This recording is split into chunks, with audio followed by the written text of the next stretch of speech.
My favorite subjects are. Hello and welcome to this lesson on fractions.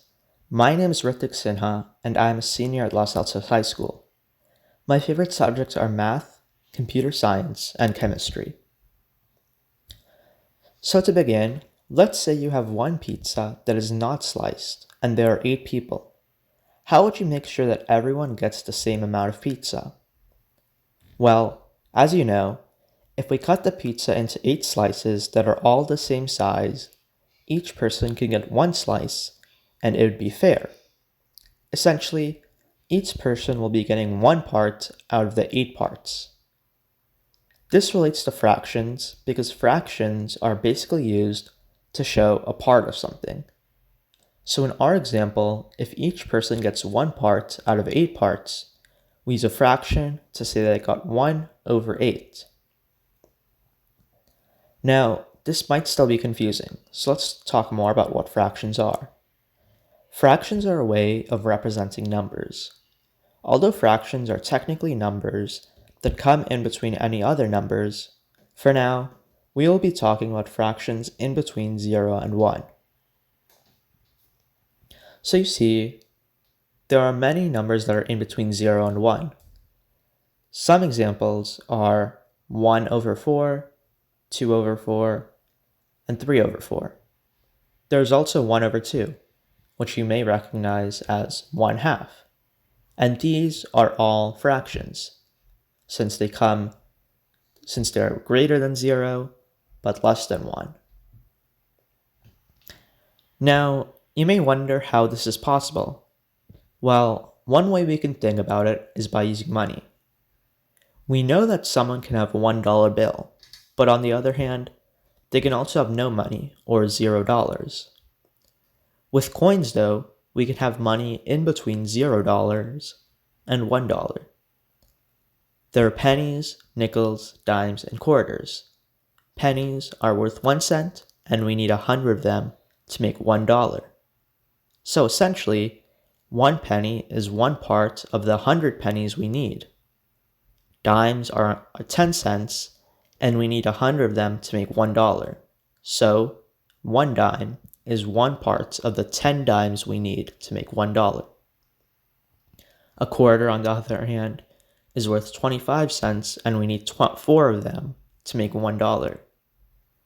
And for all of these examples, we can use fractions. So if we go back to the pennies, we know that if we want $1, we need 100 pennies. But if we have 1 penny, we only have 1 part out of the 100 pennies we need. So as a fraction, this is 1 over 100. So if we look at this example, we have a pizza that is cut into 4 slices that are all the same slice. If I get 3 out of the slices, then I have 3 parts out of the 4 slices. So the fraction I have is 3 over 4, since I have 3 slices, and there are 4 slices in total. When we write out a fraction, we will have a little horizontal line, and we'll have a 3 above it and the 4 below it. The number on top shows how many parts I have. So in this case, I have 3 slices, so we write a 3 on top. The number on the bottom is the number of parts there are in total. So, since there are 4 slices in total, I wrote 4 slices on the bottom. Now, another way of writing fractions is by using a horizontal slash. So the number on top, or on this case, the left-hand side, is what's called the numerator. So again, that's how many parts you have. On the bottom, or in this case on the right, is the denominator, and that's how many parts there are in total.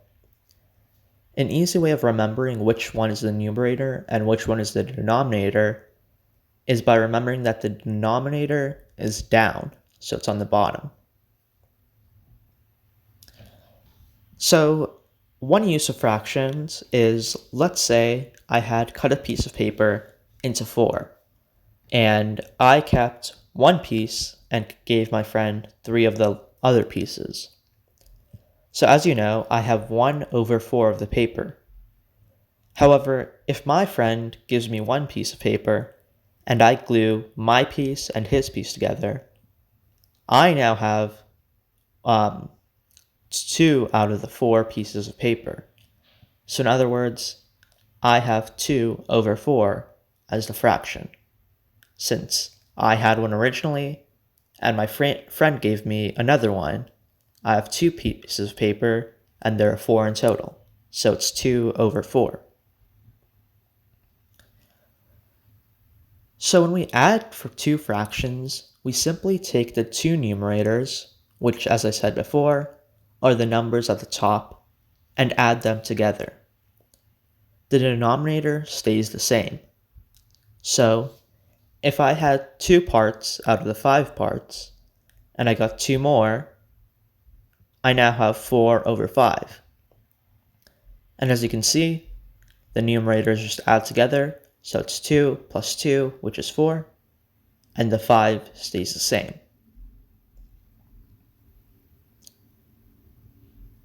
Now, another use of fractions is subtracting. And subtracting is just like adding fractions. So let's say one piece of paper is cut into 4 pieces, and one person has 2 of the parts. So we know that that person has 2 over 4 of the paper. However, let's say that he gives one part to someone else. Since he gave away one piece, he now only has one piece out of the 4 pieces. So he has 1 over 4 of the paper.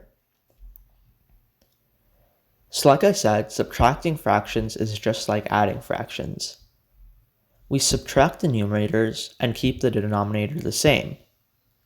So let's say I had 3 slices out of a pizza that has 7 slices in total. If I gave away or subtracted 2 of my slices, I now have 1 slice out of the 7 slices. So there, I just subtracted the 3 and the 2 and kept the 7 the same to get 1 over 7. So now we've gone through most of the basics of fractions, but it's always important to practice. So here are a few practice questions you can try on your own, and the answers are rotated on the top right. Feel free to pause the video right now and try the questions yourself. That'll be all for this episode. Thank you so much for watching, and I hope you stay tuned for other lessons that are coming soon. Goodbye.